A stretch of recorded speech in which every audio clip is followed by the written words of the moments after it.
En este vídeo vamos a abordar el sistema circulatorio linfático y vamos a hablar también de la excreción, hablando de los diferentes órganos que se encargan de la excreción, así del aparato urinario, que es el principal aparato de nuestro cuerpo que se encarga de esta función. El sistema circulatorio linfático es uno de los grandes olvidados. Aquí tenéis la red de vasos y capilares linfáticos por todo el cuerpo. Como veis, abarcan todo nuestro cuerpo. ¿Por qué? Porque tiene tres funciones muy importantes que necesitan todas las células de nuestro alrededor. Por un lado, tenemos que se encarga de recoger el exceso de líquido intersticial. Hemos visto en vídeos anteriores que los capilares sanguíneos vierten al medio interno, al líquido intersticial, agua, dióxido de carbono, o sea, agua, oxígeno y nutrientes, y a la vez recogen dióxido de carbono y sustancias de desecho. Pero cuando hay mucho líquido intersticial, ese líquido entra a los capilares linfáticos para volver al sistema circulatorio sanguíneo más o menos a la altura del corazón. Entonces, esta función es fundamental para evitar la hinchazón, ¿vale? Cuando se nos hinchan las manos, se nos hinchan los pies o demás, es porque hay un exceso de líquido intersticial en los tejidos y el sistema circulatorio linfático no está funcionando bien. Además, se encarga de absorber las grasas en el intestino delgado y participa en la defensa inmunológica gracias a los linfocitos que transporta. Estas células defensivas, que hemos visto también en temas anteriores, que se encargan de reconocer y fagocitar, eliminar los patógenos. Así que tres funciones: recoger exceso líquido intersticial, absorber las grasas dentro del intestino delgado y además participar en la respuesta inmunológica.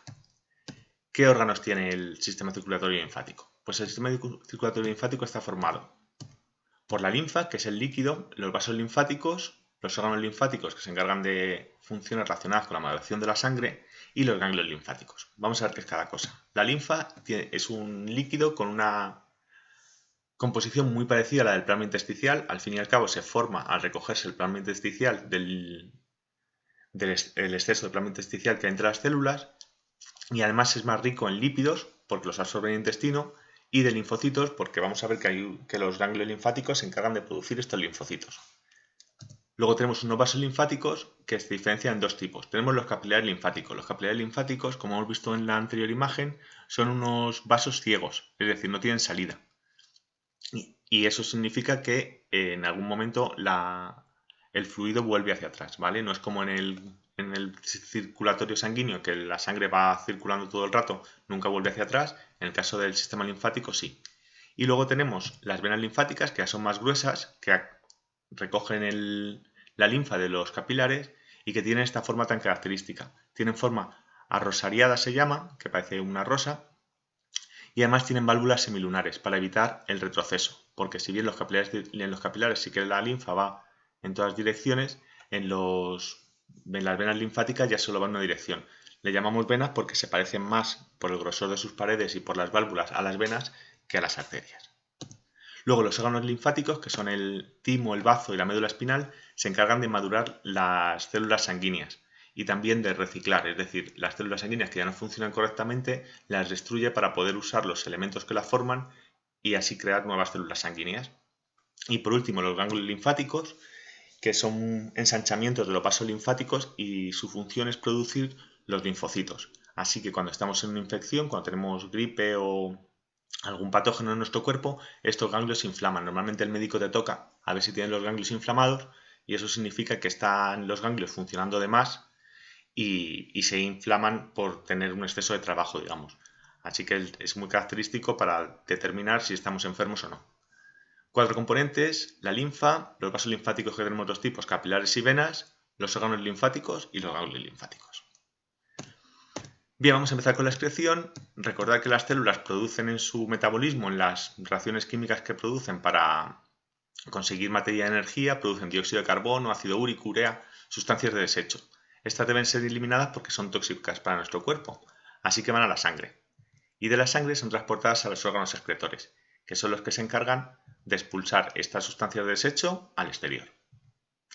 Entonces, la función de excreción, la definición sería que es el proceso por el que se eliminan las sustancias de desecho de la sangre procedentes del metabolismo celular. ¿Y con esto qué conseguimos? Pues que se mantenga el equilibrio osmótico, que las características en cuanto a salinidad, cantidad de ácido úrico, cantidad de dióxido de carbono de nuestra sangre se mantengan en equilibrio, no haya un exceso ni un defecto. Acordaos que el equilibrio homeostático es fundamental para nuestro cuerpo para que funcione correctamente. Si tenemos desequilibrios, va a haber algún tipo de sintomatología de enfermedad. ¿Qué órganos se encargan de hacer la excreción? Vamos a verlos en detalle. Por un lado tenemos las glándulas sudoríparas, que se encuentran por todo el cuerpo. Son glándulas exocrinas, es decir, vierten las sustancias que generan hacia el exterior. Están distribuidas por la piel y producen el sudor. Esto suele dar mucho asco, pero la composición del sudor es muy parecida a la de la orina, pero un poco más diluida. Por eso muchas veces huele fuerte el sudor, porque al final, dependiendo de lo que hayamos comido, va a haber un olor característico en la orina. Además, también se emplea para regular la temperatura. Acordaos del equilibrio homeostático, necesitamos tener una temperatura entre 35,5 y 36,5 grados.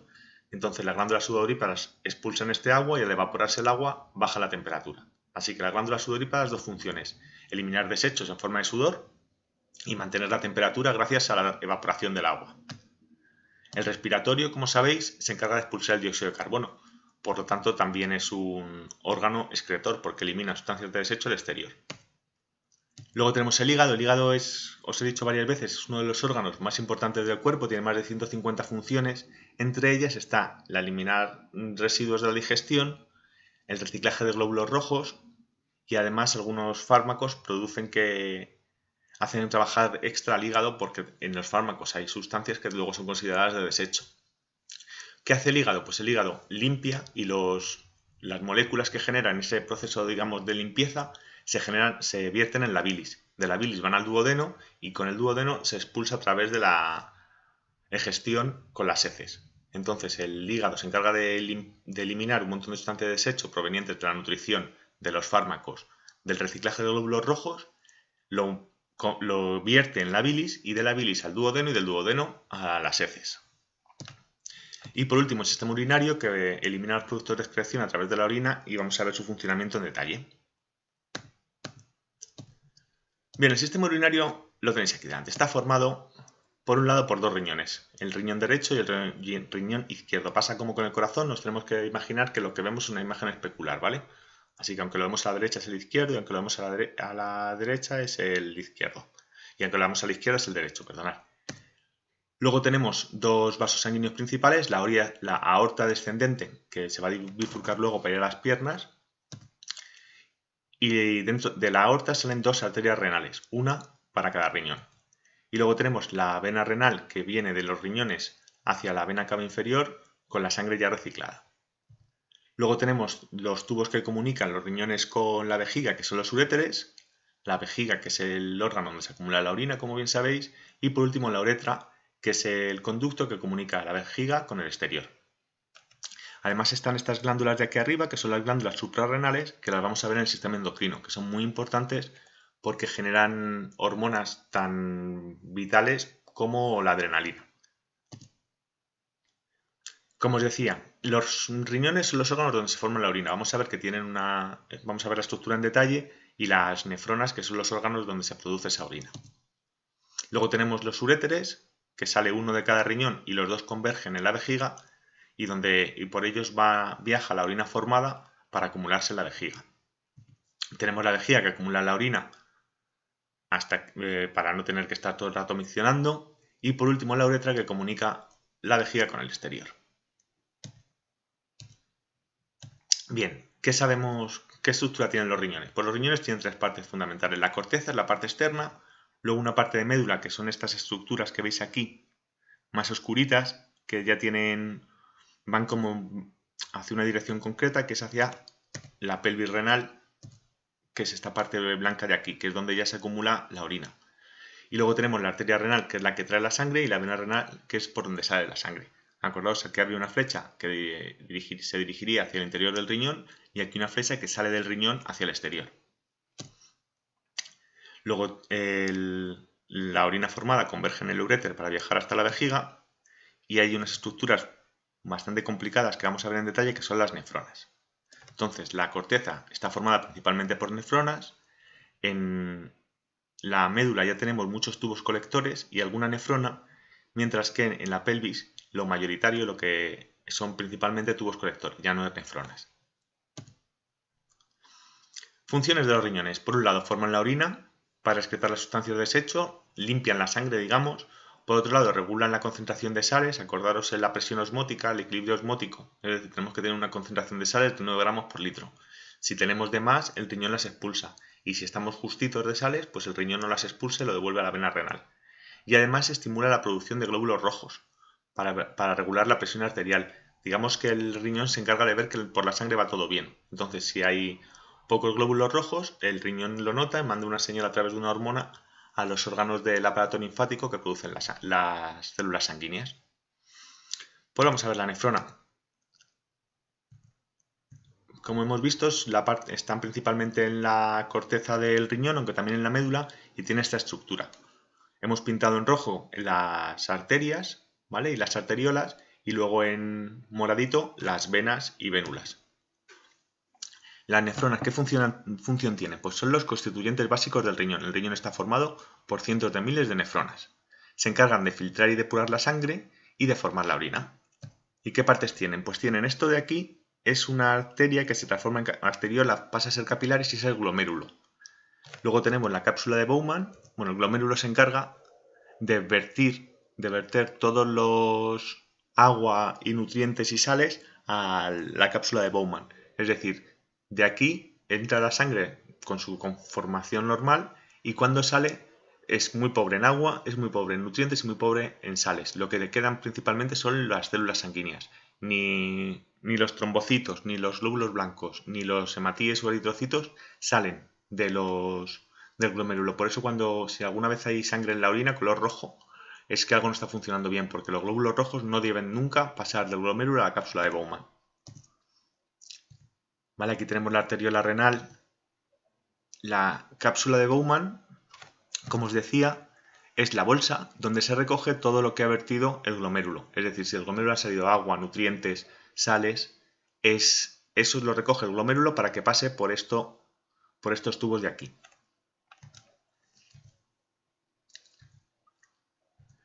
¿Vale? El tubo renal, que es toda esta parte, se divide en tres zonas.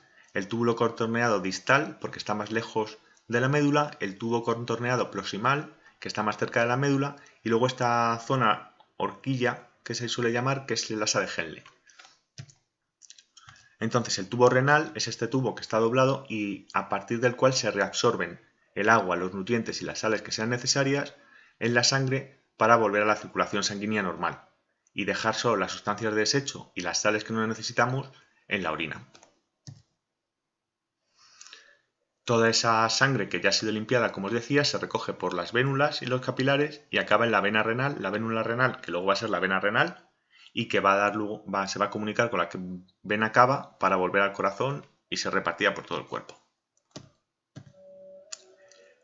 Por último tenemos esta estructura de aquí, que es el tubo colector o el conducto colector. El concepto tubo, túbulo, conducto vamos a manejarlo indistintamente, nos va a dar igual llamarlo tubo, conducto, túbulo, y aquí lo que se recoge es la orina formada en este túbulo renal, se junta con la orina formada en otros túbulos renales, es un recolecta, ¿vale? Es donde se va juntando la orina formada por las diferentes nefronas.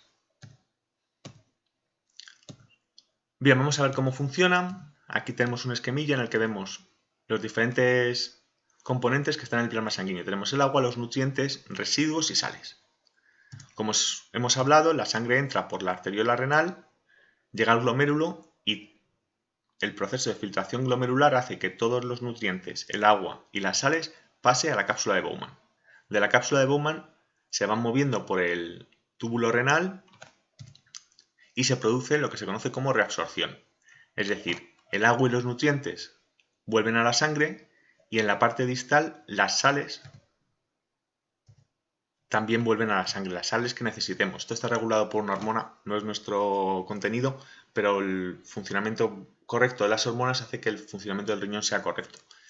El caso es que en la parte proximal se absorbe agua y nutrientes principalmente y en la parte distal se absorbe principalmente sales y también algunos nutrientes que quedan. Como veis, las sustancias de desecho han salido de la sangre y han viajado por todo el túbulo renal hasta el conducto colector sin ser reabsorbidos. Lo que hemos hecho es, digamos, poner todo en los túbulos renales y luego recoger aquello que nuestro cuerpo puede aprovechar, puede necesitar. Vamos a ver en otro esquemita. El proceso de la orina, como hemos dicho, son dos fases.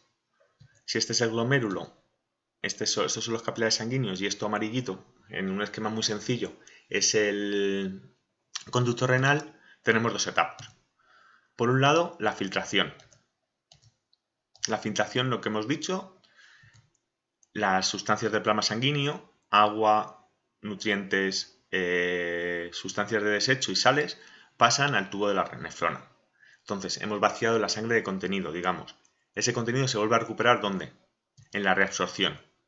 Las sustancias que son provechosas para el cuerpo se vuelven a absorber y vuelven a la sangre, agua, nutrientes y sales dependiendo del equilibrio homeostático, y el resto va formando la orina hasta el tubo colector.